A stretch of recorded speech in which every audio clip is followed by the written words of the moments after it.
Olá, a partir de agora começa o programa Nossa Saúde. O assunto de hoje é o Julho Verde, mês de combate e prevenção ao câncer de cabeça e pescoço. O INCA prevê para este ano mais de 37 mil novos casos da doença no país. Vamos saber o que provoca esse tipo de câncer, qual é a prevenção e como tratar. Fique com a gente.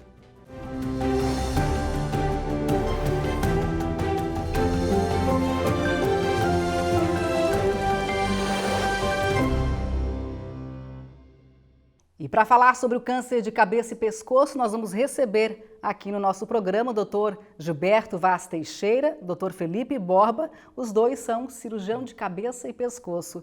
Muito bem-vindos aqui ao Nossa Saúde. Olá, Rafaela. Olá aos telespectadores. Olá, Dr. Felipe, tudo bem? Olá, Rafaela, tudo bem? Prazer estar aqui com esse convite. Prazer é nosso. Antes de a gente entrar no nosso tema, né, que é aí a prevenção ao câncer de cabeça e pescoço, eu queria saber de vocês como é que está a rotina profissional de vocês com essa pandemia, né? O que mudou? Quais são os reflexos que vocês estão sentindo aí no trabalho como médicos? Vamos lá. A nossa rotina, ela não está muito diferente da rotina das outras pessoas que estão vivenciando a pandemia. Então, ela oscila como a vida de todo mundo, né? Abre um setor, fecha outro. Os hospitais que a gente trabalha desde o início das mobilizações para preparo, né, para receber a pandemia, a gente já procurou se organizar.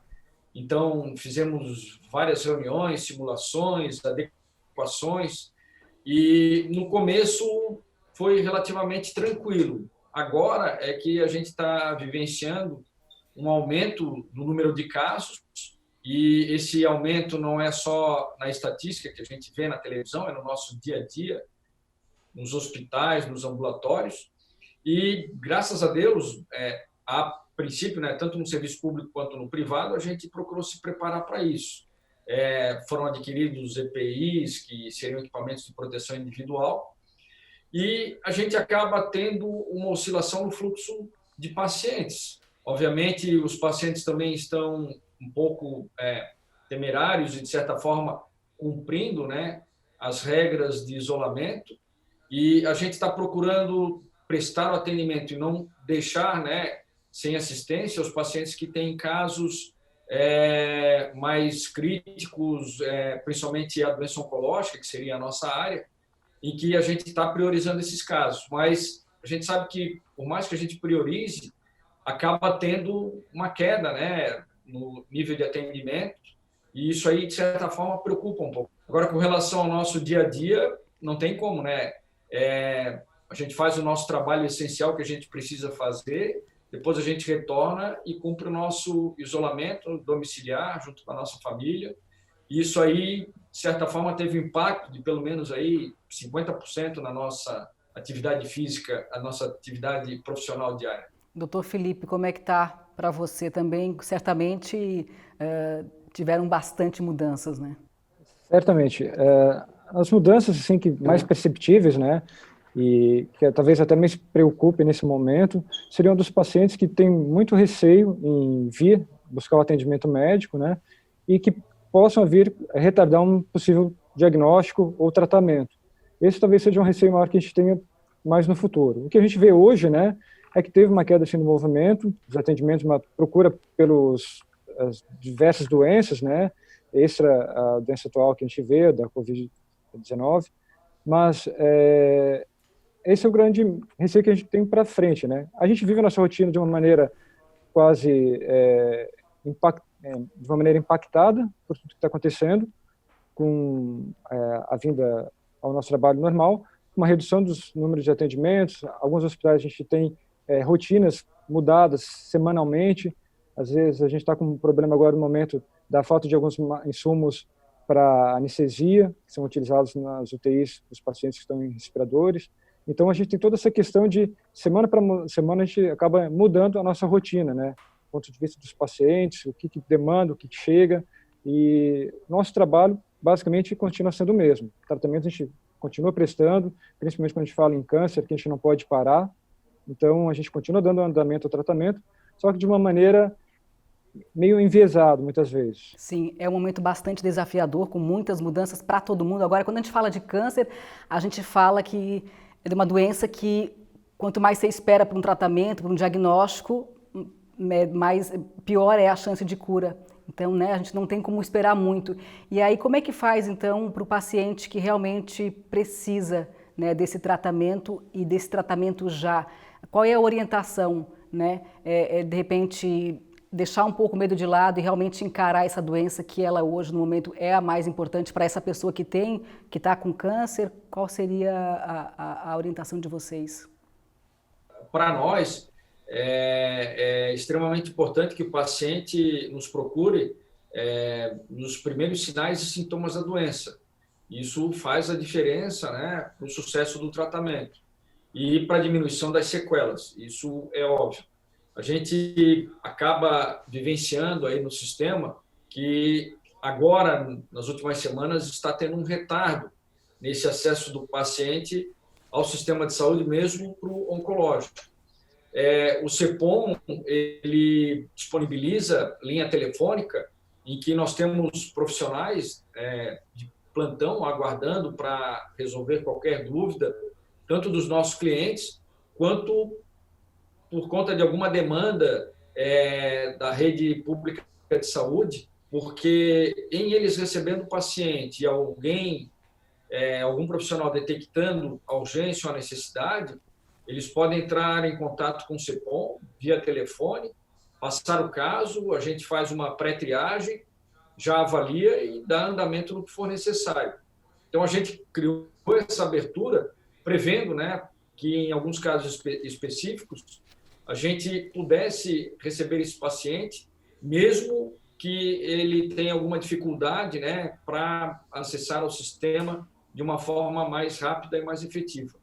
Então, essa é a nossa preocupação e essa é a medida que a gente está tomando agora, né, nesse período de pandemia. Por mais que o mais urgente nesse momento seja o coronavírus, não dá para deixar de buscar um atendimento no caso de um câncer, né, doutor Felipe? Exatamente. Pelo câncer se tratar de uma doença tempo sensível, quanto antes o diagnóstico, quanto antes o tratamento, melhores as chances de cura, melhores as chances de sucesso, com menos comorbidades, com menos sequelas para o doente. E agora entrando no nosso assunto, que é o câncer de cabeça e pescoço, eu queria saber quais são os mais comuns, né? Os que mais acontecem aí, o que mais acometem homens e mulheres, quando se fala né, do câncer de cabeça e pescoço de uma forma geral. Rafaela, o mês que é o Julho Verde, que é a campanha de prevenção do câncer de cabeça e pescoço, quando a gente fala câncer de cabeça e pescoço, na verdade a gente está se referindo a um segmento. E esse segmento é o da cabeça e do pescoço, em que a gente tem pele, mucosa, glândulas, estruturas viscerais, e toda doença maligna que acomete essa região é o foco da nossa campanha. Obviamente, existem certos órgãos e estruturas que têm um fator de risco muito semelhante, muito parecido, e a gente acaba meio que englobando isso, né, como sendo um câncer de cabeça e pescoço, que seria o câncer da boca, faringe e laringe. Mas não podemos nos esquecer que, dentre os mais prevalentes desse segmento corpóreo, nós temos o câncer de pele da face, tá, que é o tipo de neoplasia maligna que mais acomete o ser humano, e, na nossa área em específico, o câncer da glândula tireoide. Então, o nosso foco nesse mês é abordar esses tumores, né, laringe, faringe, boca, glândula tireoide, pele da face, como sendo os mais prevalentes da região da cabeça e pescoço. Segundo a Sociedade Brasileira de Cirurgia de Cabeça e Pescoço, o câncer, esse tipo de câncer, ele é o segundo tumor maligno que mais atinge os homens, perdendo só para o câncer de próstata. Seria isso, doutor Felipe? É isso. A gente tem a cavidade oral como o quinto sítio mais frequente dentre todos os tumores malignos no homem, a laringe como o oitavo, então figurando entre os 10 tumores mais comuns. Na mulher, a tireoide corresponde ao quinto tumor mais frequente, então a gente tem uma alta incidência desses tumores dentro da população. E por que ele acomete mais o homem?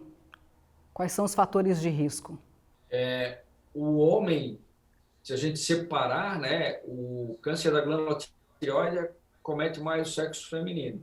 As próprias doenças benignas e malignas da glândula tireoide acometem mais a mulher. Agora, o homem seria, a princípio, em função do risco, da exposição. Ou seja, esses tumores que o Dr. Felipe comentou, né, boca e laringe, que seriam os mais prevalentes no sexo masculino da nossa área, eles estão diretamente relacionados ao hábito do tabagismo e do uso crônico de álcool. Então, a exposição a esses fatores é que levam ao risco aumentado. A tendência é meio de as curvas até se aproximarem, mas, obviamente, tomando a devida proporção. O que a gente observa também é que, além dessa exposição a esses dois fatores de risco, nós temos um terceiro fator de risco que está relacionado aos tumores dessa região, que nós chamamos de HPV induzidos. Ou seja, ele tem uma causa, né, por uma infecção viral, que é muito semelhante ao câncer do colo uterino, que é um tumor HPV induzido também, e no homem e na mulher, tanto num sexo quanto no outro, a gente acaba observando uma frequência maior de tumores HPV induzidos na cavidade oral, na orofaringe, na própria laringe. E nessa situação, tanto homem quanto mulher, eles têm um risco muito semelhante. Doutor, gostaria de acrescentar alguma coisa? Doutor Felipe? Lembrando que a associação, quando a gente fala, né, tumores HPV induzidos, são tumores relacionados a um vírus, ele muitas vezes, a forma de transmissão dele mais frequente é via sexual. Então, pela mudança de hábito, enfim, da população, que acaba fazendo mais o sexo oral, então acaba atingindo a região da cavidade oral, a orofaringe também. E lembrando que a gente hoje tem a vacina, né, contra o HPV, inclusive essa vacina sendo oferecida nas escolas cada vez mais cedo, para que justamente adolescentes e jovens consigam se proteger, e isso é muito importante, embora a gente veja que ainda há uma baixa procura, né? Rafaela, eu considero a vacina extremamente importante, ela é um marco, torna um tipo de câncer, né, que ele pode ser prevenível, então a vacina veio para isso. E para nós que trabalhamos com o câncer HPV induzido, mas numa outra região, que não a região ginecológica, eu consideraria que a vacina é importante tanto para meninos quanto para meninas, tá? O câncer de pênis ele está relacionado à infecção por HPV, apesar de ser uma incidência muito inferior ao câncer do colo uterino, mas o homem acaba sendo atingido agora com câncer de orofaringe e com câncer de pênis também.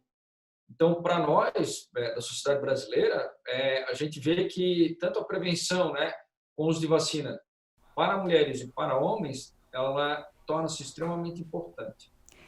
Agora, eu queria voltar um pouquinho ali na questão dos fatores de risco, aos quais vocês citaram, que é o tabagismo e o álcool, né? A gente sabe que a nossa população ela tem esse hábito de beber socialmente muitas vezes e um pouquinho mais abusivo às vezes. Quando é que o álcool, quando é que a quantidade, aliás, qual quantidade, né, que seria perigosa e que levaria então a um risco maior para a saúde das pessoas? Tem como fazer, tem como medir isso? Tem. Existem vários trabalhos focando isso. O problema do álcool e do tabagismo não é nem só o uso do álcool isolado, mas é a associação dos dois. Então, quando uma pessoa toma mais do que 3 doses por dia, ela aumenta muito pouco o risco de câncer nessa região. Quando ela toma mais do que 6 doses por dia, ela aumenta em torno de 1,3, 1,4 o risco da população geral. Quando ela bebe e fuma, e aí a gente considera, né, em maços, em número de cigarros de papel, né, menos de 20, e mais de 20, de 20 a 40 e acima de 40, então o risco ele vai se multiplicando. Quem fuma mais de 40 cigarros por dia tem 6 vezes o risco a mais do que a população geral. Agora, quem fuma mais de 40 cigarros e bebe mais do que 6 doses, o risco pula para 15 vezes a população geral. Então, seria aí em torno de 1.400%, tá? Acima o risco de quem não fuma e de quem não bebe. Então, um outro detalhe importante, Rafaela, é que esse risco ele é dose, né, como eu expliquei agora, e tempo dependente também. Então, não é porque a pessoa fumou cigarro durante um ano ou bebeu esporadicamente que ela vai ter um risco aumentado. Então, aquelas pessoas que fumam e bebem demasiadamente e por mais de 20 anos, aí esses sim, eles têm um risco extremamente elevado comparado com a população geral. Então, o uso moderado, social, não teria tanto problema, né, doutor Felipe? Agora, como tudo na vida, o abuso é que preocupa, né, o excesso. Exatamente, são os excessos que devem ser evitados. A gente faz agora uma pequena pausa e a gente volta então na sequência para falar sobre prevenção. Temos aí o mês Julho Verde, que é considerado o mês de combate e prevenção ao câncer de cabeça e pescoço, e a gente vai falar então sobre como prevenir essa doença. Até mais.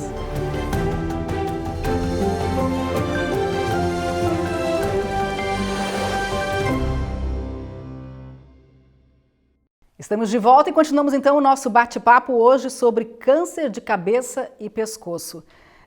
Vou começar perguntando para o doutor Felipe, né, sobre o câncer de tireoide, que é o que mais atinge as mulheres. Quais são os sintomas desse câncer, doutor? Então, os sintomas nas fases mais iniciais são difíceis de identificar. Na verdade, a maior parte dos nódulos na tireoide são assintomáticos. Quando sintomáticos, como é que se identifica, né? Muitas vezes por um nódulo no pescoço, muitas vezes móvel, quando a gente vai engolir, ele sobe e desce. Ou então alguma dificuldade para engolir, tá? Que a gente chama de disfagia, sente que tem algum nódulo, o alimento acaba impactando em algum momento durante o trajeto da deglutição, ou eventualmente através de uma disfonia, que é uma rouquidão. Tá? Isso para casos de tumores mais avançados, em que já há acometimento do nervo, que faz o movimento das cordas vocais e fica muito próximo à tireoide. A gente faz agora uma pausa para uma reportagem. A nossa equipe vai trazer alguns dados sobre a incidência de câncer de cabeça e pescoço. E também temos o depoimento da dona Moema, que teve câncer de tireoide. E ela conta então como é que foi a experiência dela. Dá só uma olhada. O Instituto Nacional de Câncer, o INCA, estima para este ano, só em Santa Catarina, 280 novos casos de câncer na glândula tireoide, doença com maior incidência em mulheres. Outros 1.050 casos de câncer na cavidade oral, principalmente entre os homens, além de 520 novos casos de câncer na laringe, também com maior incidência entre pessoas do sexo masculino. A dona Moema de Albuquerque, de 73 anos, teve câncer de tireoide, fez cirurgia e hoje faz consultas de acompanhamento. Há 13 anos, em exames de rotina com meu ginecologista, em as séries de exames que foram feitos, acusou uma alteração na minha tireoide. E ele então me encaminhou que a minha tireoide não estava funcionando bem. Saindo dali, eu fui na médica, a doutora Cacilda, que é oncologista, até porque eu fazia reposição de hormônio, fiquei meio apreensiva. Fui na minha oncologista, doutora Cacilda Furtado, e ela me encaminhou para o doutor Gilberto Vaz Teixeira, que por sinal é meu médico até hoje. Lá o doutor Gilberto pediu ultrassom e logo veio o resultado, então, carcinoma. Uma palavra na época muito pesada, até hoje, mas confesso que com o tempo que vai passando, o tratamento que se faz e se sentir bem como eu me sinto, câncer é uma palavra comum, desde que tenha sempre a prevenção, o tratamento e o médico que te acompanha. Seguinte, aí eu fiz a cirurgia com o doutor Gilberto, passei super bem, aí fiz o tratamento de iodo radioterapia, passei muito bem, em seguida ele entrou com cálcio e os hormônios tiroidianos, porque foi tireoectomia total. Então, eu logo me dei com os hormônios, que tem muita gente que custa a se adaptar à dosagem, e eu estou muito bem até hoje. Há 12 anos eu faço exames periódicos, não é? Não dá para a gente deixar disso. Então, o que eu digo para quem está me escutando, quem está passando por esse problema ou venha a passar, a primeira coisa, prevenção, indispensável. Segunda coisa, médico, profissional, que você tenha confiança, né? E a terceira coisa são os exames periódicos, que a gente tem que fazer mesmo de todo ano, de 6 em 6 meses, fazer o acompanhamento com o seu médico de confiança. Nós vimos aí, então, né, o depoimento da dona Moema, que é paciente do Dr. Gilberto, e ela deixa um alerta bastante importante, né? Porque a dona Moema, ela descobriu o câncer de tireoide num exame de rotina, ou seja, fica aí mais do que nunca comprovada a importância da gente se cuidar, da gente se prevenir, né? Perfeito, é isso mesmo. Quando nós vamos avaliar a glândula tireoide, existem duas formas. Uma é estudar a função hormonal, se ela está produzindo hormônio adequadamente, e outro, se ela tem alguma doença nodular, que seriam, a princípio, né, o que poderia causar o câncer da tireoide. Então, não necessariamente a glândula estando funcionando e os hormônios normais faz com que a pessoa não tenha um câncer da glândula.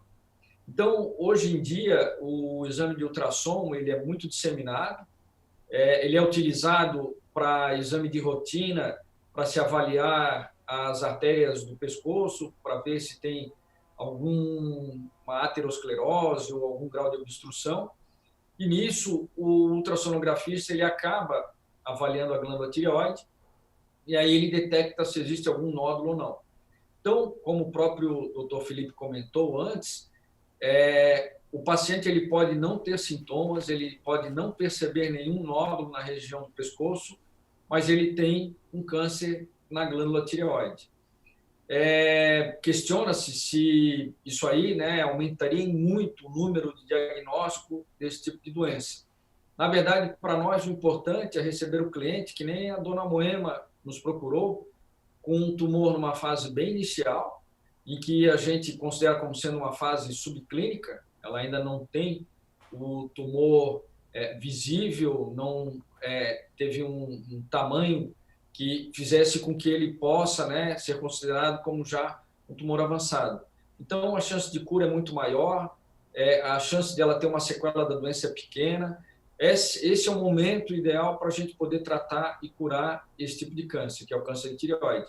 E, por sorte, né, hoje a maioria dos casos, eles são detectados em outros tipos de exames, em que o paciente vai fazer um check-up e acaba tendo o diagnóstico de uma doença nodular na glândula tireoide.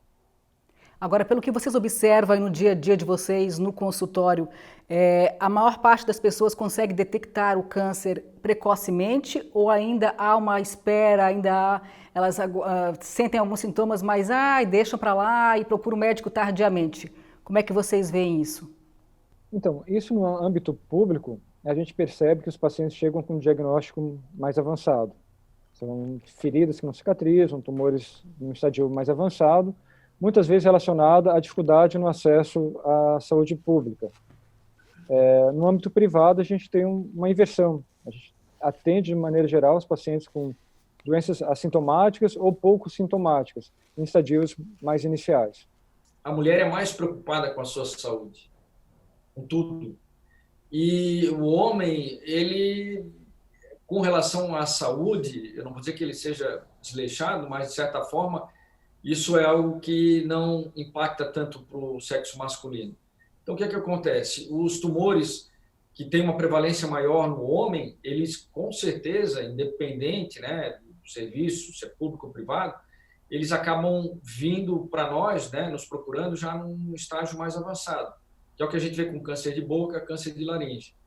Na mulher, onde o mais prevalente é o câncer de tireoide, é onde a gente consegue, né, fazer a detecção numa fase bem inicial subclínica.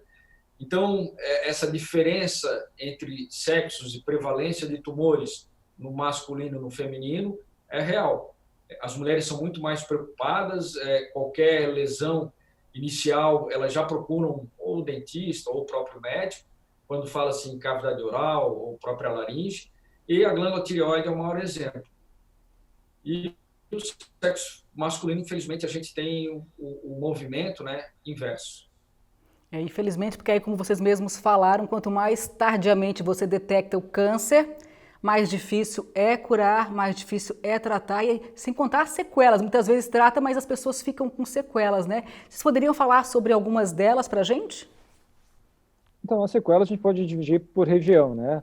A gente pensar num tumor de tireoide, por exemplo, um tumor mais avançado, ele pode cometer por proximidade o nervo que vai inervar as cordas vocais. Então, muitas vezes a pessoa pode ficar rouca como um efeito, uma sequela pós-operatória, pós-tratamento. Se a gente for pensar num tumor avançado de pele, a gente vai pensar numa deformidade na face estética, né? Do ponto de vista cosmético, que muitas vezes a gente tenta reconstruir com o melhor que a gente dispõe, mas nem sempre a gente consegue atingir aquela qualidade, né, do que já era previamente o tecido sadio. Então, as sequelas variam bastante de acordo com a localização do tumor, né? Mas quanto mais avançado, a sequela sempre tende a ser mais evidente e gerando uma morbidade, uma dificuldade, uma piora na qualidade de vida, muitas vezes, desse indivíduo. E aí a gente entra na questão da importância, né, que tem a prevenção. Né? E aí nós estamos no Julho Verde, que é o mês justamente de combate e prevenção ao câncer de cabeça e pescoço. Como é que está a campanha esse ano? Rafaela, eu só gostaria de acrescentar uma informação à resposta do Felipe, à sua pergunta, com relação ao inicial e avançado. Um fator para nós que determina que a doença esteja avançada é quando ela se dissemina para os linfonodos, para os linfáticos do pescoço. Então, às vezes, o tumor primário pequeno ou pouco sintomático, quando o paciente ele já tem uma íngua no pescoço, né, uma disseminação linfática, isso faz com que esse tumor ele seja avançado. Tá? Então, a presença de nódulo no pescoço é algo que chama muito atenção, porque já faz com que esse paciente tenha uma doença avançada. Então, só complementando, né, a informação. E com relação à campanha Julho Verde, ela iniciou-se, ela foi lançada a nível mundial em 2014. Aqui no Brasil, a primeira versão dela foi em 2016. E nós estamos agora na 4ª edição e estamos vivenciando uma campanha um pouco diferente em função da pandemia. Nas edições anteriores, nós privilegiamos o atendimento presencial dos nossos pacientes, familiares, e a própria capacitação dos profissionais da saúde que tem nos ajudado nessa jornada. E agora a gente teve que ser um pouco criativo, inverter um pouco a forma de fazer ou divulgar a campanha. Então, nós estamos fazendo atividades virtuais, lives, atividades online, capacitação, tentando se adequar ao que a pandemia tem nos permitido agora nessa fase. Acaba que pela internet acaba atingindo mais pessoas também, as pessoas estão em casa, estão atentas, estão ligadas, então com certeza é a forma que dá para fazer hoje e ela é bem-vinda e é bastante importante, né, doutor Felipe? Levar a orientação para as pessoas para que elas se conscientizem de uma vez por todas sobre a importância da prevenção, de se conhecer, do autocuidado. Exatamente. Quanto mais mídia a gente tiver, quanto mais acesso as pessoas tiverem a esse tipo de informação, maior vai ser o alcance, maior vai ser a preocupação e, inicialmente, a gente vai tanto prevenir, quando possível, que seria o ideal, né, evitar esse tipo de doença, mas quando não prevenível, pelo menos que a gente consiga tratar de maneira mais inicial para ter os melhores resultados possíveis. Com certeza.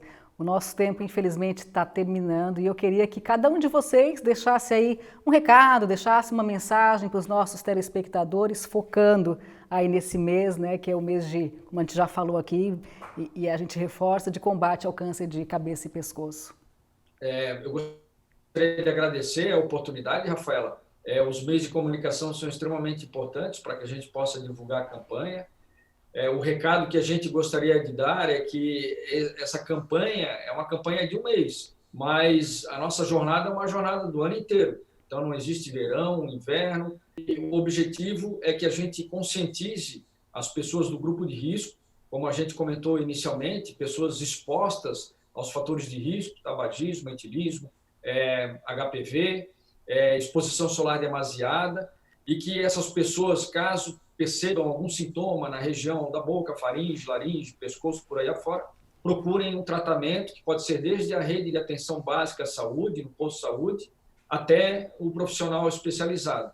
E sempre reforçando que a família é importante nesse contexto, porque às vezes o paciente ele tem uma certa negação, mas a família, né, percebendo ou estando consciente desses riscos, ela pode, né, fazer com que a gente consiga chegar a esse paciente de uma forma mais rápida.